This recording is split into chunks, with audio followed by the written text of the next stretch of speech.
Je retrouve les journalistes Christopher Nardi et Yves Malo. Bonsoir à vous deux. Bonsoir. Bon, c'est une nouvelle qu'on attendait depuis longtemps. Google faisait des menaces. Christopher, est-ce que c'est un immense soupir de soulagement pour le gouvernement Trudeau? Bien évidemment. Je pense qu'il n'y avait aucun monde dans lequel le gouvernement Trudeau voulait voir un site web Google sans nouvelles canadiennes. Ça aurait été dévastateur autant pour l'industrie des médias qui prennent beaucoup de leur trafic web de là que le gouvernement libéral qui s'en sert évidemment, qui sert beaucoup des nouvelles pour propager des nouvelles gouvernementales.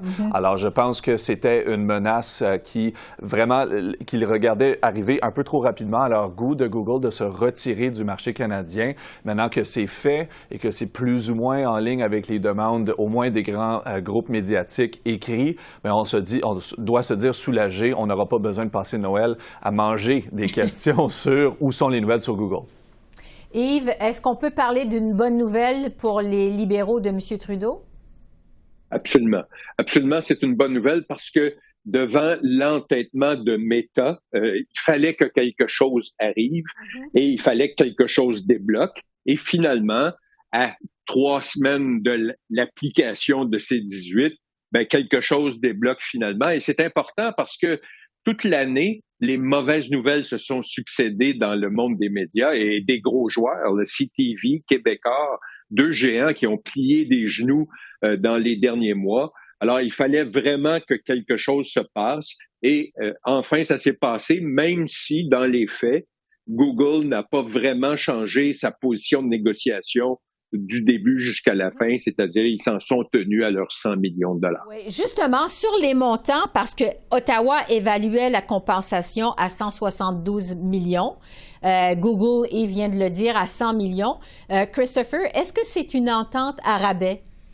Oui et non. Oui, parce qu'effectivement, le gouvernement estimait que la part de Google était de 172 millions de dollars. On ne peut pas oublier ce détail-là. Mais en même temps, je pense que le gouvernement fédéral a eu un peu l'accord tacite de plusieurs gros joueurs des médias lorsque des groupes comme News Media Canada, qui représentent tous les grands joueurs à l'écrit et sur le web, a dit, ben écoutez, les demandes de Google, on les trouve raisonnables. Si le but de ces 18, c'est de servir les médias et que plusieurs des gros joueurs des médias disent, bon, on est d'accord avec la position de Google, donnez-leur ce qu'ils demandent. Mais le gouvernement a un peu le beau jeu ensuite de dire, bien écoutez, on donne aux médias ce qu'ils voulaient et incidemment, bien, Google est d'accord, ça tombe bien. On évite cette crise du 19 décembre où ni Meta ni Google ne montrent des nouvelles. Alors oui, Google a eu ce qu'il voulait. Essentiellement, ils ont tout donné à Google, ce que Google demandait. Mais le gouvernement peut, j'imagine, se rassurer en disant, bien écoutez, les médias ont dit que c'était correct. Plusieurs grands joueurs ont dit que c'était correct. Donc,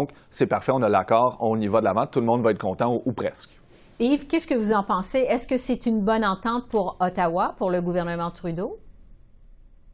Écoutez, on peut prendre ça de la façon suivante. Une entente moyenne, c'est mieux que pas d'entente du tout.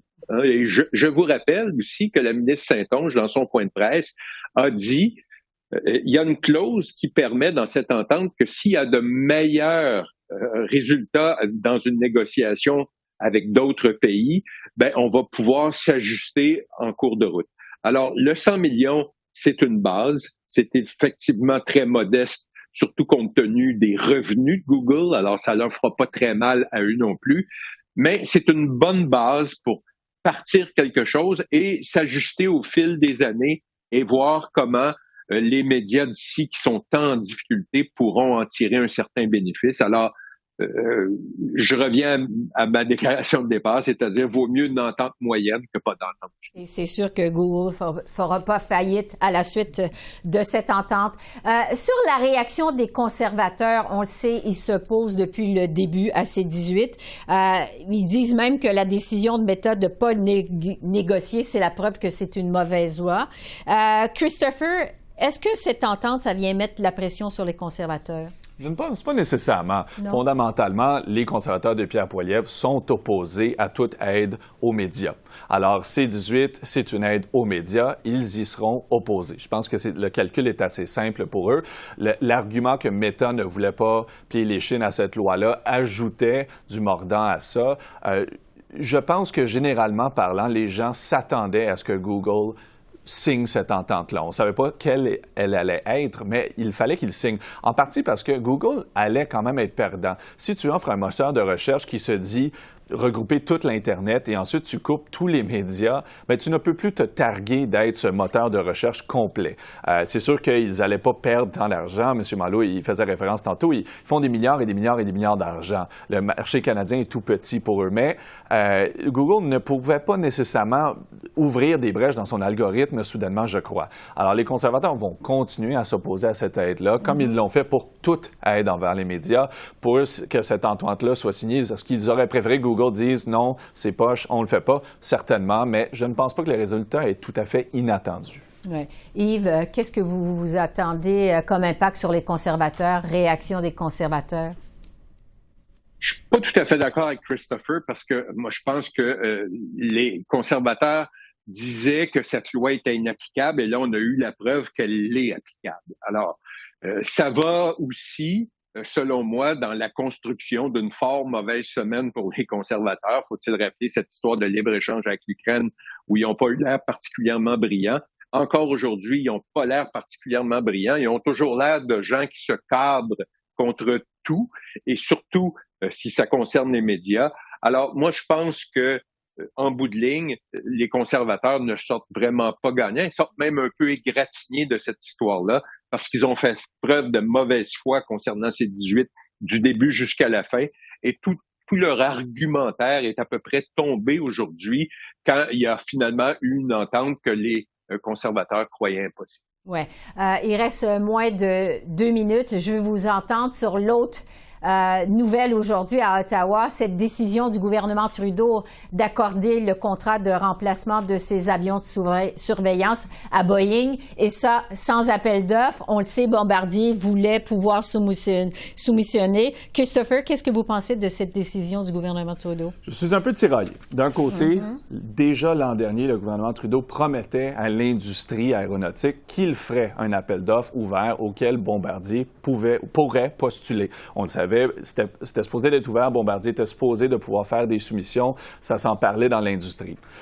D'un autre côté, Boeing a un avion qui existe, qui fait déjà ce travail-là, mais c'est sûr qu'il est entièrement fabriqué et basé, on peut dire, aux États-Unis, tandis que Bombardier, bien, cet avion, il existe, mais pas le modèle spécifique qui fait notamment la surveillance de sous-marins. Alors, le choix était un peu entre Boeing, qui a un avion qui pourrait être moindre potentiellement qu'une potentielle offre de Bombardier, mais Bombardier, l'offre n'existe pas tout à fait. Alors, un peu tiraillé, mais au final, moi, je vois cette décision de l'octroyer à Boeing sans appel d'offres comme une façon pour le gouvernement de un peu faire plaisir aux Américains qui, en échange de ne pas trop nous marteler sur ce fameux 2 qu'on ne dépense pas en dépenses militaires en étant membre de l'OTAN, bien, écoutez, on peut se tourner et dire, bien, regardez, on vient vous accorder des contrats de milliards de dollars qui vont profiter vraiment beaucoup aux États-Unis, aux industries américaines et non pas à celles canadiennes. Yves, le premier ministre François Legault a déjà réagi du côté de Québec. Il parle d'une décision qui est malheureuse. Est-ce que le gouvernement Trudeau vient de se tirer dans le pied au Québec? Pas nécessairement, parce que évidemment, ça va dépendre comment toute cette histoire va être vendue. Parce que, je vous rappelle, qu'ils vont annoncer en même temps un centre de recherche dans la grande région de Montréal pour compenser un peu cette histoire-là. Mais évidemment, comme le disait Christopher, le Canada avait le choix entre un avion qui existe et un avion qui existe sur papier seulement. Alors, si c'est bien vendu, si on explique que avec les alliés, avec le Five Eyes, qui ont à peu près tous cet avion-là, là, celui de Boeing, ben, si on l'explique correctement, peut-être les gens vont comprendre. Mais je pense que François Legault n'avait pas le choix de dire qu'il était déçu parce que Bombardier est un fleuron québécois. On aurait aimé qu'il puisse avoir son mot à dire dans l'histoire, mais dans les faits, l'avion qu'il proposait n'existe pas encore. Alors, ça se défend. Christopher, Yves, merci beaucoup. Merci. Merci. Au revoir. Au plaisir.